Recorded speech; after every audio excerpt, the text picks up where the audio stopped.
Hi, I'm Mich Bondesio.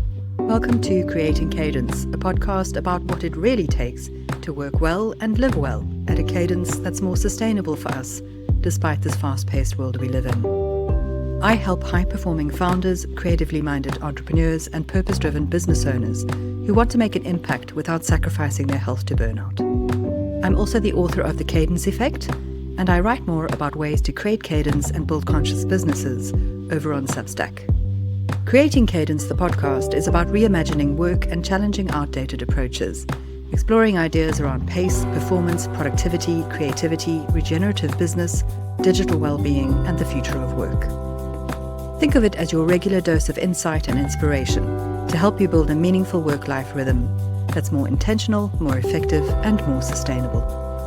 Whether you're listening on your commute, on a walk, or in between tasks, thanks so much for tuning in. This is episode 86, the third of season 14, published in September 2025. The theme for this season is rewriting the rules of work, because the world of work is changing rapidly, and it's up to us as founders and leaders to shape that change more consciously, not just for profit, but for people and planet too. If you haven't already, I recommend you listen to episode 84, which introduces the theme and the 3 core concepts we're covering in this season. In today's episode, I'm specifically talking about redefining the role of CEO as Chief Energy Officer, and how that ties in with rewriting the rules of work.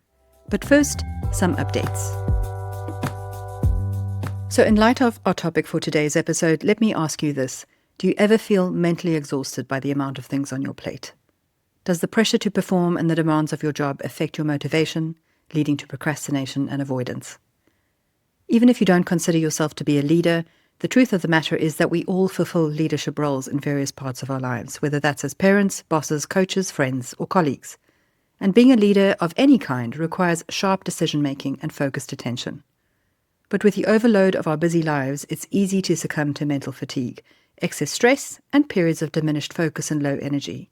And that affects our ability to make good decisions to lead properly. I've experienced this myself, so I now use Magic Mind mental performance shots to help me manage stressful days more easily and calmly. That way I can make better decisions. These little bottles of green goodness contain natural adaptogens and nootropics that support stress reduction and long-term resilience. The ingredients are nano-encapsulated, which is really just a fancy way of saying that they're formulated for turbocharged absorption in your bloodstream.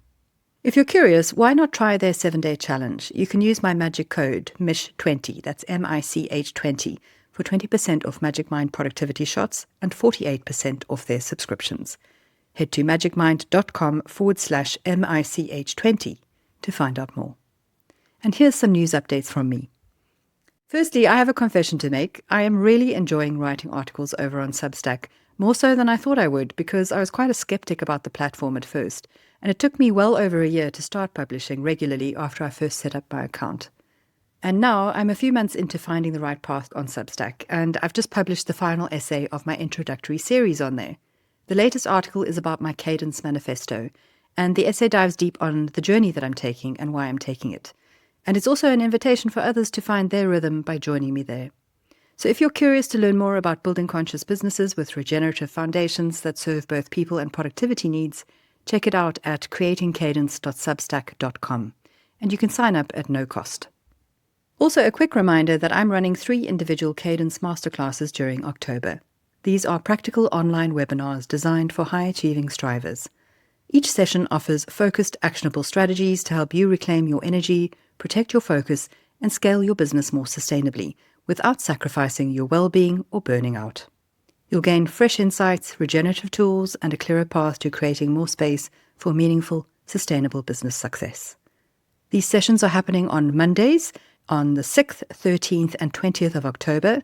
There's detailed booking info over on Eventbrite and Ticketailor, and I'll share those links on the episode page.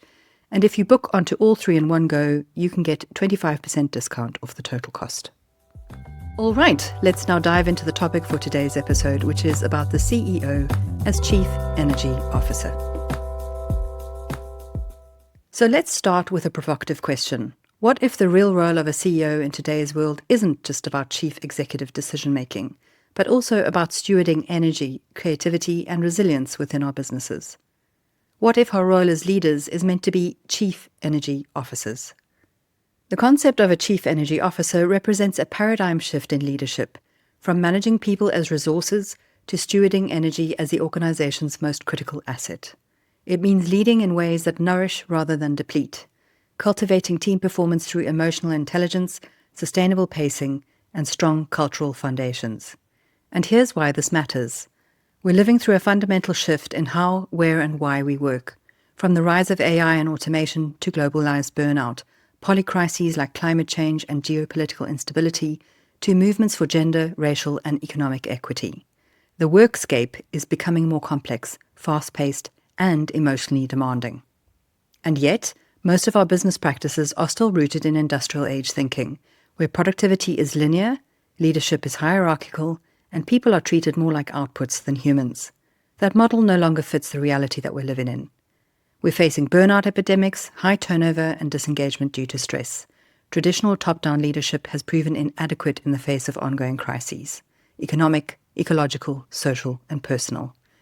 So something has to shift. These findings are backed up by many reports and studies, and I'm going to reference two in particular. Gallup's recent State of the Global Workplace 2025 report highlights a concerning decline in global employee engagement and well-being.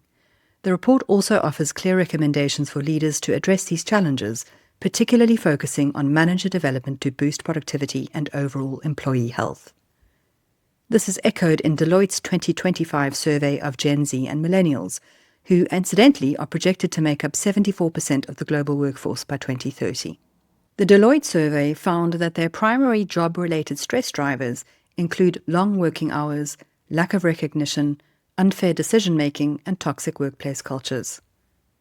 Gen Zs and millennials believe leaders and managers should play a more crucial role in mitigating their stress by setting boundaries for work-life balance and fostering a more positive and inclusive work culture, acting as guides, providing inspiration, support, motivation, and mentorship.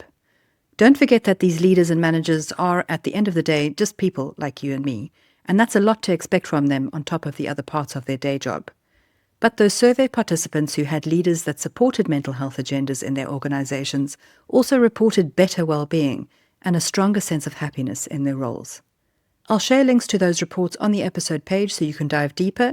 Incidentally, those reports also reference topics that relate to the other levers that I'm covering this season around regenerative productivity and designing a more sustainable business, so worth checking out. So it's clear that in the future of work, leaders will need to build regenerative organizations that energize rather than exhaust. And there's heaps of positive implications if we reshape things through this lens, including healthier, happier teams, increased creative output and long-term performance, improved talent retention, and cultural cohesion. But let's dive a bit deeper. What does it really mean to be a Chief Energy Officer? The idea of a Chief Energy Officer is about shifting from command and control to care and cadence. In the old model, the CEO was seen as the driver, directing, executing, pushing for performance. But in the regenerative model, the CEO becomes the regulator of rhythm and the protector of flow, not only for themselves, but for their teams and organizational systems. When I reference the word energy, I want you to think of energy as multidimensional. There's physical energy, which is our stamina and vitality, emotional energy, which is our capacity for empathy and engagement, mental energy, our ability to focus and process, and creative energy, our drive to imagine, experiment, and solve. A Chief Energy Officer ensures that all of these energies are managed and replenished through boundaries, cadence, clarity, and care. But this is not about coddling, it's about calibrating, because depleted energy leads to reactive cultures, poor decisions, conflict, and collapse, whereas sustained energy cultivates resilience, creativity, and strategic thinking, the actual superpowers of future-ready businesses. Being a Chief Energy Officer requires high self-awareness and emotional literacy. It demands that we model what it means to lead from within, to show that rest is productive, that curiosity is a strength, and that being human is not a weakness, but the core of high-performance leadership. In short, it's less about controlling outcomes and more about creating the conditions for people to thrive, which in turn is the only sustainable way for your business to thrive too. Now let's consider the positive implications of becoming a Chief Energy Officer. Embracing the role of Chief Energy Officer isn't about fuzzy feelings or fluffy perks. It's a business imperative, and here's why the implications matter. Number 1. Healthier, more resilient teams result in stronger bottom lines. The impact of employee well-being extends far beyond how people feel. According to Gallup, it affects the number of sick days employees take, their job performance, burnout, and likelihood of leaving your organization. Lost productivity and burnout costs businesses an estimated $322 billion annually in turnover. But when leaders focus on energy management, their own and their teams, they reduce burnout and absenteeism, they improve morale, and they increase team longevity. So, a CEO who prioritizes energy renewal helps reclaim that lost value. Number 2. Increased creative and strategic output results in your competitive edge. When people feel energized, they solve problems better, innovate faster, and adapt more easily. Creativity thrives not in exhaustion, but in psychological safety and adequate rest. Research by Harvard's Amy Edmondson links psychological safety directly to high-performing teams. So when leaders create rhythm and trust, innovation becomes more sustainable and repeatable. Number 3. Future-proofing through human-centric strategy results in long-term success. Businesses led by emotionally intelligent, energy-conscious leaders build cultures of adaptability and care, which in turn attract mission-aligned talent and customers. As environmental, social, governance, or ESG criteria become more central to investment decisions, how you lead your people becomes a lever for growth, good reputation, and resilience. Ultimately, being a Chief Energy Officer means building businesses that last, not by pushing harder, but by pacing smarter. So what does this look like in practice? What happens when a leader really commits to becoming a Chief Energy Officer, and when organizations start operating with energy, not just efficiency, in mind? To be clear, this isn't theory. It's not just a hopeful vision of future work. It's already happening in progressive, high-performing businesses around the world. And while the language may differ, whether it's human-centric design, intentional culture, or regenerative leadership, the principles are the same: protecting energy to preserve performance. So let's explore 3 examples from very different types of businesses. One is a SaaS giant, another a purpose-led outdoor apparel brand, and the third a personal development education company. But all 3 are actively rewriting the rules of work by treating energy, not just time or money, as a primary input for sustainable success. The first example is HubSpot, which provides customer relationship management software. They have won numerous awards for their workplace culture and are included in many best places to work lists. The reason for their popularity? HubSpot emphasizes a culture code grounded in autonomy, belonging, engagement, wellness, and energy renewal. And their initiatives include unlimited paid time off and manager training in emotional intelligence. Patagonia, the clothing apparel brand, are perhaps more famous for their environmental focus, but they are also long known for supporting employee well-being through on-site childcare, paid activism leave, and a leadership ethos centered on environmental and human responsibility. They embed social responsibility in their company culture by prioritizing worker well-being through a number of programs such as living wage programs, flexible work, and paid time off. The final example is Mindvalley, an education platform specializing in personal development topics featuring world-class authors and speakers who share their ideas. Following his own experience with burnout as a computer engineer and senior leader in Silicon Valley, Mindvalley CEO Vishen Lakhiani now promotes energy management and mindfulness as leadership essentials, and the same personal and professional growth practices that are offered to Mindvalley members are integrated into the Mindvalley work culture. But just a reminder that you don't need to be the CEO of a massive organization to be able to affect positive change in this area. Here are my 3 actionable insights for aspiring Chief Energy Officers that will work no matter the size of your business or team. Number 1, audit your energy and your teams. For 1 week, track your tasks and how they make you feel. Log your energy patterns and note what tasks and activities drain versus fuel you.